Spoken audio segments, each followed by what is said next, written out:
Okay, so we've done first impressions and reviews of both the Alienware 16 and the Alienware 18. This year we've got the new design with this Area 51 range, and I have to be honest, I'm absolutely loving them. But I wanted to do a very quick video today, just putting the two together to hopefully help you decide whether you want the large 18 or the much more compact 16. So let's take a look around them, see the differences in performance, features, and obviously size. Now I have the same spec on both of these laptops, which does make it easier. Now I've got the i9-275HX CPU, the 5080 NVIDIA GPU. They've both got 32 gigabytes of the fast 6400 MHz RAM and a 2TB PCIe Gen 5 drive for both. And on the store, you can configure both of these from the 5070 Ti right up to the 5090, and then you can also change the amount of RAM and SSD available to these machines. Now, the first point we need to talk about when you're looking at both of these is the 18-inch is going to be more expensive than the 16-inch. Despite being exactly the same specs, this Alienware 18 in the UK was £400 UK more expensive than the 16. Now, considering they're the same specs, you're paying for this extra size, the extra heatsink sort of size and fan sizes. So other than that, they're pretty much identical. But let's take a look at that size. Now this 18, I mean, it is a chunky, heavy, weighty laptop. I don't mind that because I'm not traveling with it daily, whereas the 16-inch, although it's still quite heavy for a 16-inch laptop, it's in a different league when you compare the two together. So if I just put them on top of each other, so you can see the size difference between this 18 and this 16-inch, you can see there is quite a large difference between the two. Now that makes quite a big difference when you are traveling with your laptop. The 16-inch will fit in most standard larger laptop bags, whereas the 18-inch you need to buy pretty much a dedicated bag for it. Now Alienware do sell an 18-inch travel backpack, and I have found one other large backpack that will fit this 18, but most of my 17-inch odd notebook backpacks will not fit the Alienware 18. Now, with regards to the thickness, hopefully you can see this here, but the 18 is also slightly thicker than the 16, though it's not a massive amount. If I put them up side by side, you can see there's probably about 3 or 4 millimeters thicker on the 18, so the thickness isn't massively different. Now, both of these are fingerprint magnets, so you are going to be wanting to clean them all the time to keep this amazing liquid teal finish in pristine condition. But look, my hands are already marking these laptops. Now, when it comes to the ports for both of these machines, they are very similar. The left side, we have just the headset jack and the full-side SD card reader on both. But when it comes to the back, you get an added benefit with the Alienware 18. So if you see the 16 here, we've got the power jack, HDMI 2.1, 2 Thunderbolt 5s and 3 USB A's. So a pretty good selection, but there's one notable missing port here that we get on the 18, and it's a really important one, the RJ45. So that's the only extra port you get with the Alienware 18, but when you've got a gaming laptop, I still love having that Ethernet port. So I'm glad that we get it on the 18, but I think it's a miss that we don't on the 16 because you could have easily fitted it in the size of this laptop. And even if you look at their new slim and light Aurora range of laptops that Alienware have just dropped, those also have an RJ45, so why have they not put it on this 16? Now, just quickly flipping them over, if we look at the bottom, as you can see, the 16 is just a shrunken down version of the 18. There is no difference other than it is smaller. We still get the same large window that goes right across the heatsink and shows up the fans, and you will see the LEDs on these actual fans shining through this glass. And then we have the same amount of venting per area that we have on these laptops. So you see we've got the vented grills here and the venting chamber just underneath the glass. We've got speaker grills. They're on the front on the 18, whereas they are just either side on the 16. So here, opening up and looking at the palm rest, we can see a big difference between the two laptops. The Alienware 16 being more compact has a standard sort of Alienware keyboard without the number pads. The Alienware 18, being the larger size, gets the full size keyboard with the actual number pad. Now, I like both of these keyboards. I mean, the Alienware keyboards are my favorite keyboards to type on full stop. They just feel fantastic. And you have the mechanical Cherry MX versions if you wish to have a mechanical keyboard. These are just the dome switches, but they're both incredible keyboards. Now, personally, I think I actually prefer the sort of centered 16 keyboard. I know this is very sort of user preference, and I know a lot of our viewers do love having that number pad, but I actually really like the centered keyboard, and I like having the multimedia keys down that far edge. I'm using these an awful lot. But with the actual 18-inch, you don't have any sort of command keys down the edge. You've got the actual volume keys just above the number pad. So they have all the sort of same functions, they're just laid out very slightly differently. Another thing that you will notice, which is quite a big difference, is the actual touchpad. They both light up, and I've got them both on the Rainbow Wave, which looks fantastic. But we've got a centered touchpad on the 16. It is very small. Whereas we have a slightly off-center touchpad on the 18, because obviously we've got that full-size keyboard with number pad, and they've tried to keep it close to under the space bar, but it's a much better size on the 18. And I much prefer this touchpad on the 18 than I do to the touchpad on the 16. Ultimately though, I mostly use a mouse, so it's not a deal breaker for either of these with me.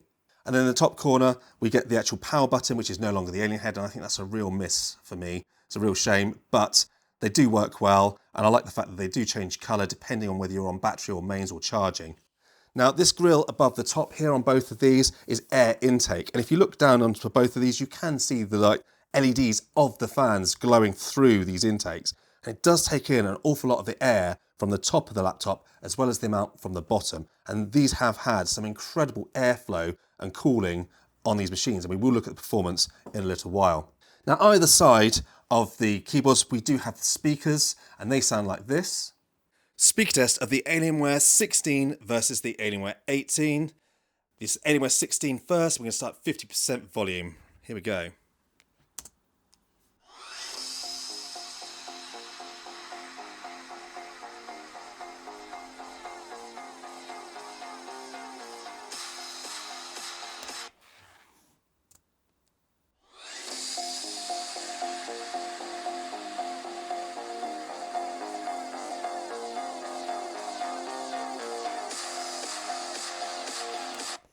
Now 80%.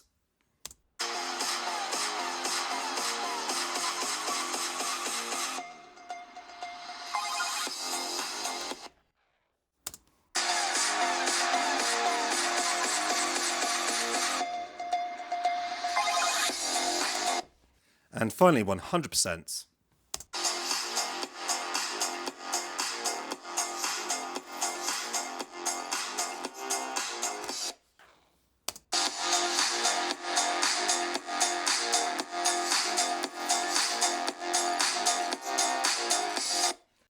So there we go, both incredibly loud speakers.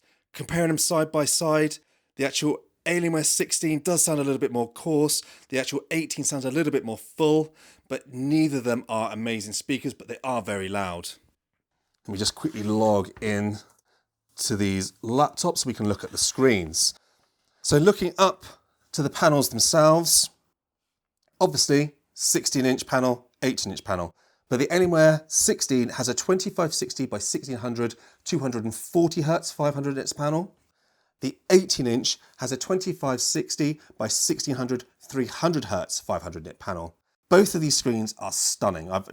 They are IPS, and I know a lot of people are going to moan because they want OLED or mini LED, but for just pure gaming, these are comfortable, bright screens that are fast and work really well. And having had 300 nits on previous year's Alienwares, I'm just happy they've moved it up to that 500 nits.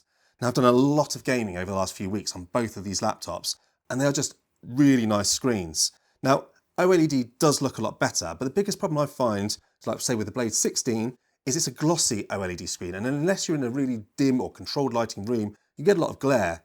I still like having anti-glare screens. And again, this is personal preference, but I'm happy with these so far. Both stunning to use. Although this one is slightly faster at 300 nits, I don't think you'd be unhappy with either if you're happy with IPS screens. Now up above the screen, we've got the new 4K webcams on both these laptops. I'm sure they're exactly the same, but I will put just quick side by side. So this is a test of the webcam and the microphones on the new Alienware 16 Air 51. This is the upgraded 4K webcam. Let me know what you think of the quality of this one down in the comment section down below. Does this really feel like a 4K webcam? Love to know your thoughts. So this is the new upgraded 4K camera on the Alienware 18 Area 51. Let me know in the comment section down below what you think of this new webcam. Do you reckon it looks a lot better? It is 4K now apparently. Let me know what you think. And they both have Windows Hello facial recognition, and that quickly logs you into Windows, and I just absolutely love that on all of my modern laptops. So now that we've looked around these laptops, let's quickly shut them down and look at the internals, then the performance. Okay, so internally these laptops are very similar. Both get a 4-fan cooling system. Now obviously the 18-inch being a bigger chassis gets larger fans and heatsinks, which do help with better cooling. Both of these laptops have 3 M.2 SSD slots, and one of those slots is actually able to accept Gen 5 SSDs, and we got the Gen 5 with both these drives and they are very quick. They've also both got 2 fast DDR5 RAM slots, and both of them have a soldered on Wi-Fi 7 card. And with regards to performance, although these devices have exactly the same components, the larger chassis and cooling system of the Alienware 18 does give it the edge, as seen in the side-by-side benchmarks. The scores are consistently better on the Alienware 18, though it's not a significant enough amount to make the Alienware 18 the obvious buying choice over the 16 here. It just means that that 18 can handle a very slightly higher wattage on that CPU due to its better cooling. Now with regards to the gaming, both these laptops played almost identically. There's no problems at all with the GPUs in both these devices. The Alienware 18 does manage to cool it significantly better than that 16, and we did get some high CPU spikes in the 16, so much so that I do like to turn on the actual TCC on that 16 to block it out at about 85 to 90C. This results in very minimal frame loss on that 16, but obviously then keeps those CPU temperatures down. Now with regards to fan noise, this is another area where the Alienware 18 was always 1 to 2 decibels lower than the Alienware 16 in each of the profiles. Plus the tone of the fans in that larger 18-inch was definitely more pleasant. Then moving on to the actual temperatures on the externals of the deck, they were definitely also better on that Alienware 18, though both were comfortable to hold your hands on the top when you were gaming. The 18 was noticeably cooler. Another area where the Alienware 16 is worse than the Alienware 18 is the air pumping out the sides of the laptop. With the Alienware 16's smaller vents, it felt like the hot air was more concentrated, leading to my mouse hand getting uncomfortably hot. I did not find this with the Alienware 18 in all my time gaming with it. I guess those larger vents just make it easier to disperse that hot air. Now moving on to the battery life, and both these laptops have the same large 96 watt-hour battery, but with the 18 having that much larger screen, we did get worse times on the Alienware 18. Running our usual YouTube streaming test over Wi-Fi at 200 nits of brightness in the stealth mode at 60 Hz on both these laptops, we actually got 47 minutes more on the Alienware 16. And even then, we only managed on the Alienware 16 5 hours and 37, so it still wasn't a great time compared to some of the other laptops that are out there. Fortunately, with both these laptops, performance on battery is excellent and they perform identically, so there's no issues here on battery. And power delivery on both of these does work, and the CPU performance on power delivery is okay, but gaming on power delivery is absolutely terrible, but we've already mentioned that in the reviews. And lastly, both these get the same 360 watt power supply, so there's no differences there. Okay, so there we have it. That is the Alienware 16 versus the Alienware 18. I think these are both great laptops, but this year, for me, there's only one that I would personally choose. But I'm not a mobile person. I move from office to office, home to office, and desk to desk. So therefore, the much better temperatures and the bigger screen on this Alienware 18 is a no-brainer for me, and I've absolutely loved this laptop. Now, this Alienware 16 is still a very solid laptop. It does get an awful lot hotter, being so much more compact. And if you're comparing it against probably other laptops, I don't think the temperatures are that bad. But when you see it against the amazing performance on this Alienware 18, it's really hard seeing them both together to not choose this 18. Now, other than that, they've made two very similar laptops this year. You are saving a bit of money going to that 16. It's a lot more portable. But, you know, for me personally, it's going to be this 18 every time.